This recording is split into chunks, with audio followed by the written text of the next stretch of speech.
our youth are getting disappointed in our democratic governance. They don't see any future for themselves. Youth unemployment has been a problem for governments all over the world, but it's particularly a problem for governments in Africa. We have 12 million graduates coming out of universities and tertiary institutions all across the African continent. And yet we are producing between 6 and 7 million jobs a year. And so what happens to the other 5 million graduates who cannot find employment? And it's beginning to show in other countries. In Nigeria, they had the SARS movement. It was like a rebellion against police oppression. But who are those who took part in the SARS movement? It was unemployed youth. And the point is, let's not think that if you are enriching yourself, you are safe. When the youth rise up, they think that everybody who is living a good life is one of the people oppressing him. That's why he cannot get a job. And so in Nigeria, they went rampaging the streets. If you're driving a nice car, they'll break your glass and molest you. Meanwhile, you probably are not part of government. You're a doctor or something. Your hard-earned money has bought that Mercedes-Benz car. But when they see Benz, they say, hey, it's because of him we can't get jobs. We must not allow that situation to happen in Ghana. In Ghana, it's more civilized. Fix it. What have they done? They've not gone on rampage. They've not destroyed anything. And so what we should be doing as leaders is listening to them. Because these are our children, the youth of this country. Fix it is not a problem of only MPP. It's a problem of Ghana, all of us.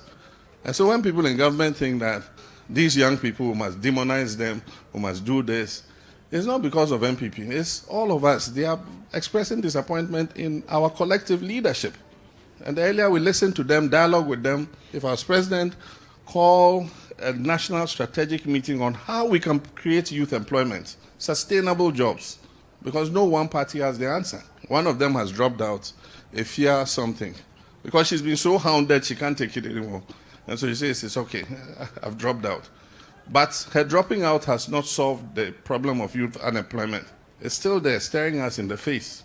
And the government communicators go and lie that I have given them £85,000 and I've given them 1.5 million CDs for their demonstration. Absolute lie.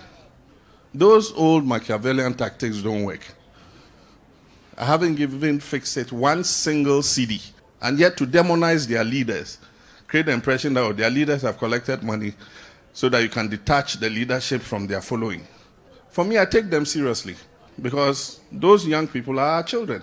And whether you demonize them or not, the problem of youth unemployment remains and will continue to grow.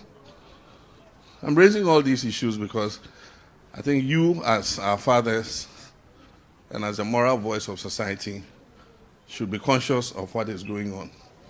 There's growing insecurity because young people don't have jobs.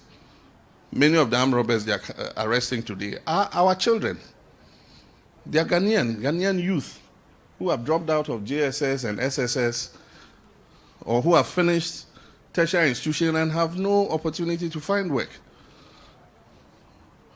Formerly, if there was an armed robbery, you said, oh, it was Nigerians. Today, when you see you catch armed robbers, you find our Ghanaian youth amongst them. Right now, there's insecurity in this part of the region. In the night, you must not risk traveling on our highways because your chances of running into a highway robbery is very high. And so these are all things that we need to be mindful of.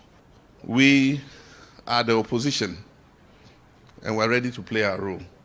Not to obstruct government, but one, to hold government accountable, and two, to collaborate with government where they are doing the right thing in order that life will be better for our people. Because one day, however long it takes, we will take the administration of this country again. And the country must survive so that when we come into office, we'll be able to continue from where whoever left off.